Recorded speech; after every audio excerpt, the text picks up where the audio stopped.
Welcome back to the Profit Points podcast. I'm Megan Schwan. It is March, and I want to ask you something. Now that we're a couple of months into the new year, how are you feeling about your taxes? And I don't mean last year's return, I mean this year for 2026, the year that's already in motion right now. If your answer is, I haven't thought about it yet, that is exactly why we're doing this episode today. Because here's the thing about taxes that nobody tells you clearly enough: the decisions that have the biggest impact are not made in April, they're made in January and throughout February and March, right now, while you still have options. So today we are doing a mid-year tax reality check. Well, mid-quarter tax or mid-tax season check.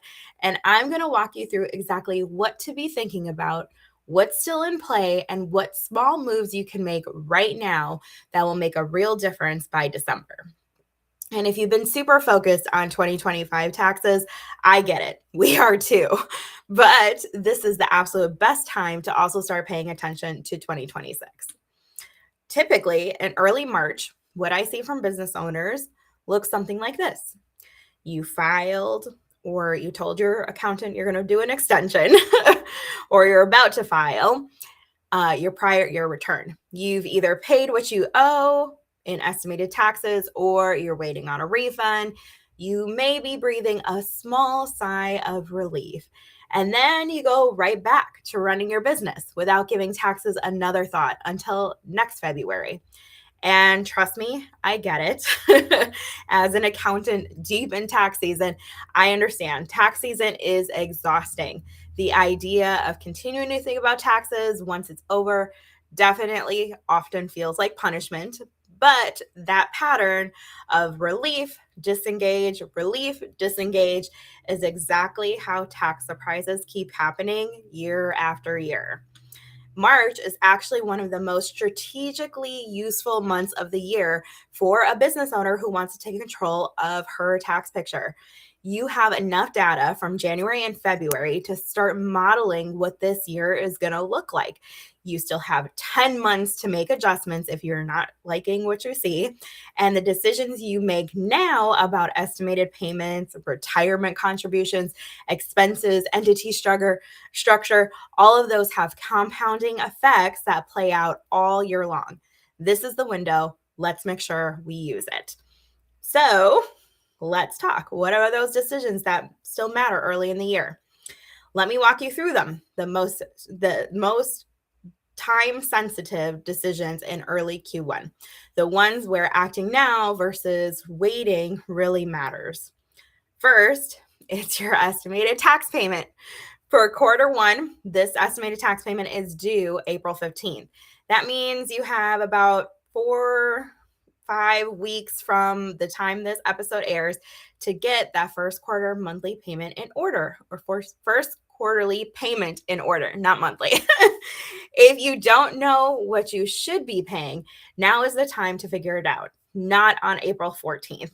The simplest way to do this is to pull up last year's return, or if last year was kind of comparable to the previous year, you can go back to 23 if you're 20, or 24 if your 25 taxes aren't done yet.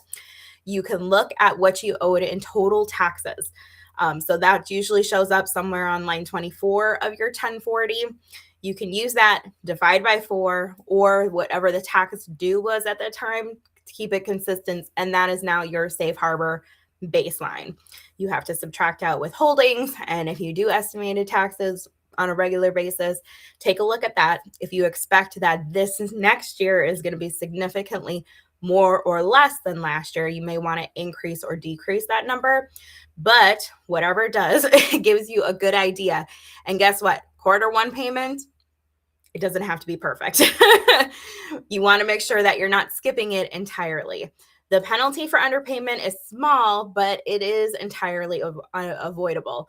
And the psychology of making that payment on time keeps you in an active, intentional relationship with your taxes all year long.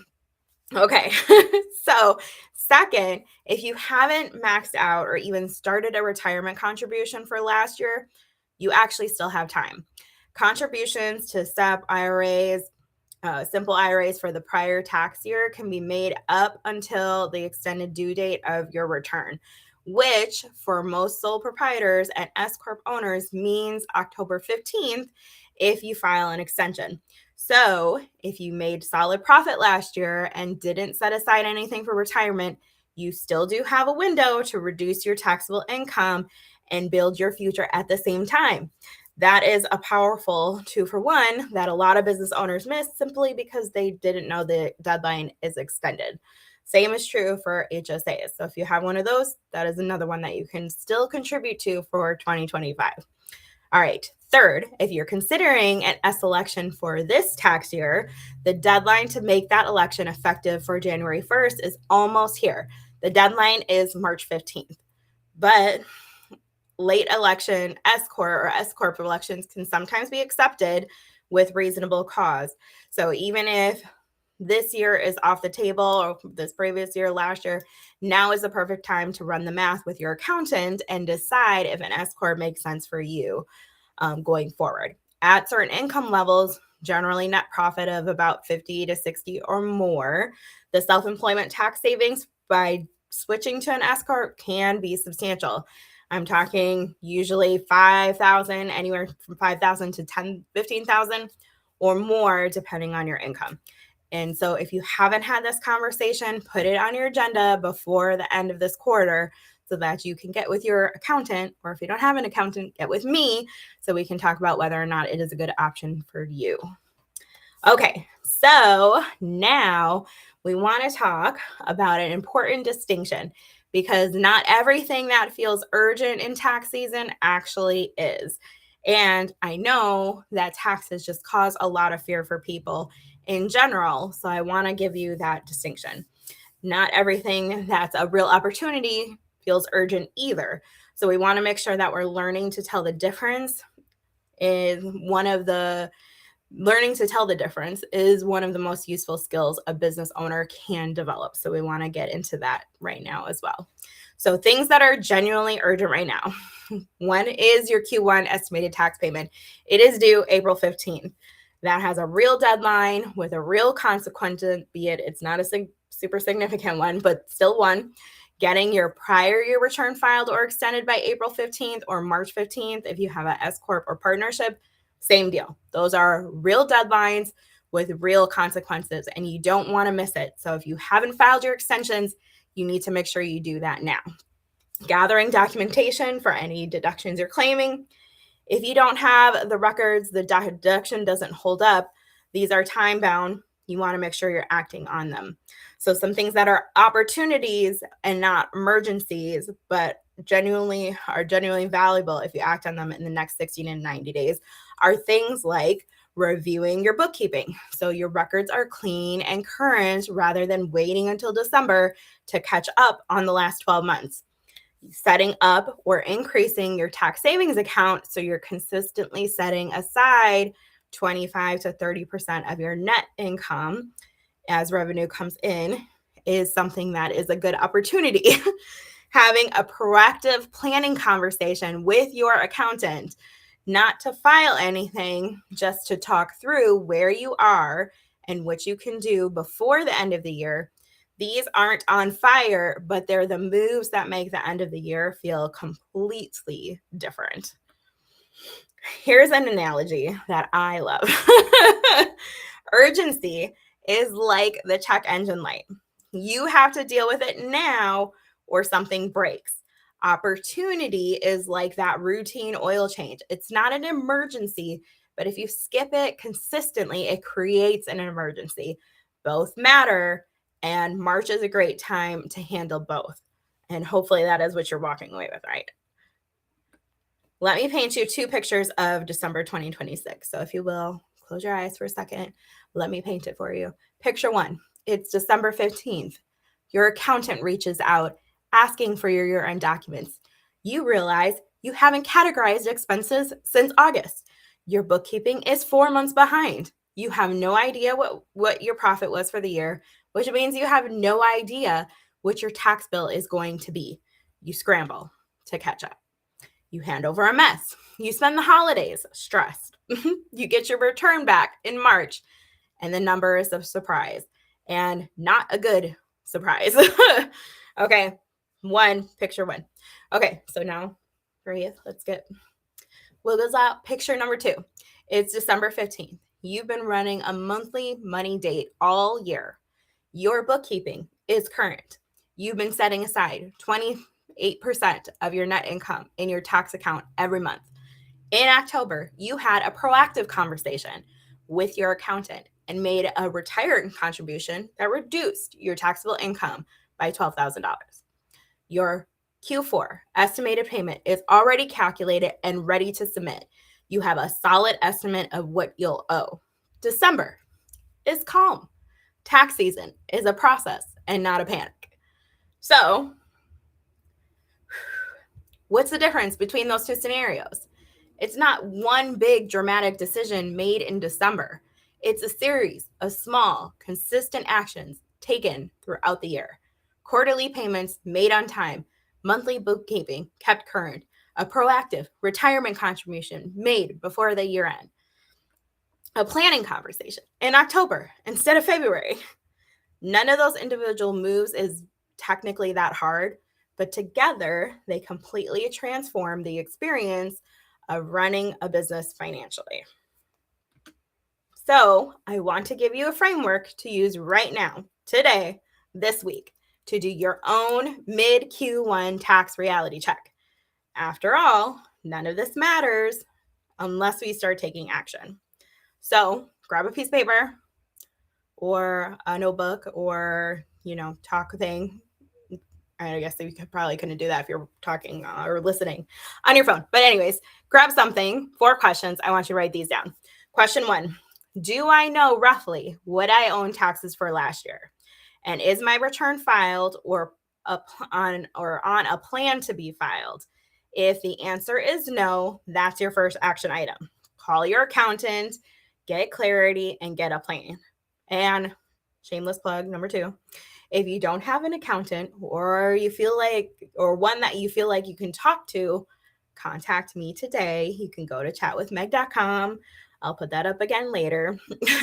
Ask for estimated tax coupons from the previous year. That will give you a good baseline when your taxes are completed for this next one. Okay, so write that down. Answer that question. Do I have a Q1 estimated payment calculated and ready to submit by April 15th? If you're self-employed and expect to owe more than $1,000 this year, which for most business owners hearing this will, the answer needs to be yes. If it's not, you need to calculate your safe harbor amount today because April 15th is going to come up fast. All right, question number 3.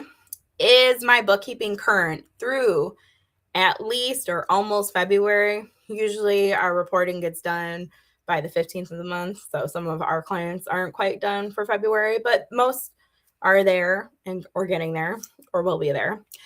So the same should be true for you. If your answer is no, you need to make sure you block at least 2 hours this week to catch up or a couple of 30-minute blocks in your calendar throughout the week, or book a call with an accounting firm like us that can do your bookkeeping for you. Every month of delay compounds your problem. It's much easier to get caught up on 2 months versus 12 months. Plus, you're missing out on all that data that you could be getting from having those reports completed. Okay, question number 4. Have I set aside money specifically for taxes from my Q1 revenue? If you've been depositing money into a single checking account and spending from that same account freely, you may have already spent a portion of money that technically belongs to the IRS. So today, if you have not already, open a separate savings account labeled tax account and transfer 25 to 30% of your Q1 net profit into it right now before it gets spent on something else. Okay, so the 4 questions, I'm going to recap because I talked a lot in between. Do I know roughly what I owe in taxes for last year? And is my return filed or on plan to be filed? Question number 1. Do I have a Q1 estimated payment calculated and ready to submit by April 15th? Is my bookkeeping current through at least or almost at least February? And 4, have I set aside money specifically for taxes from my Q1 revenue? 4 questions, 4 potential action items. If you check all 4 boxes by April 1st, you are already in a better position than most of the business owners I meet. So your action step is to answer those 4 questions. That's the mid Q1 tax reality check. Pull up those 4 questions, answer them honestly, and take action on any that are currently a no. Or put it in your calendar and keep that date with yourself. If you need, set a deadline of April 1st for these things. That gives you about 3 weeks from today, and it puts you in great shape before the April 15th deadline lands. Don't let this be the episode you listened to and thought, I should really do that, while you continue doing nothing. The window is open. You need to make sure you use it. The big thing I want you to take away today, tax season is not just April. Tax strategy is not just something you do once a year with a preparer who's working backwards through what already happened. It's an active, ongoing practice. And the business owners who feel the calmest about money, who aren't blindsided by their tax bills, and who actually build wealth over time, they're not luckier than you or smarter than you. They're just earlier. They make small moves in March instead of emergency moves next April. And today you have everything you need to be that business owner. So go ahead and do the check. I'll see you next week on Profit Points. And if this was helpful, or if you need some help, make sure you book a strategy call. So like I said, you can go to, trying to put it up on the screen, chatwithmeg.com to set up your consult, and we can talk about it, talk about strategy. We can talk about whatever you want, whatever's paining you, whatever question you answered no to, we can talk through it. Or if you need some support on the bookkeeping, tax prep, tax planning, or Profit First side, because that separate account, that's one of the things that we do in Profit First, but we do that on steroids for your whole business and cash flow. So if you need any of that help, please feel free to reach out. Otherwise, I will see you next week on the Profit Points podcast. See you later. Bye.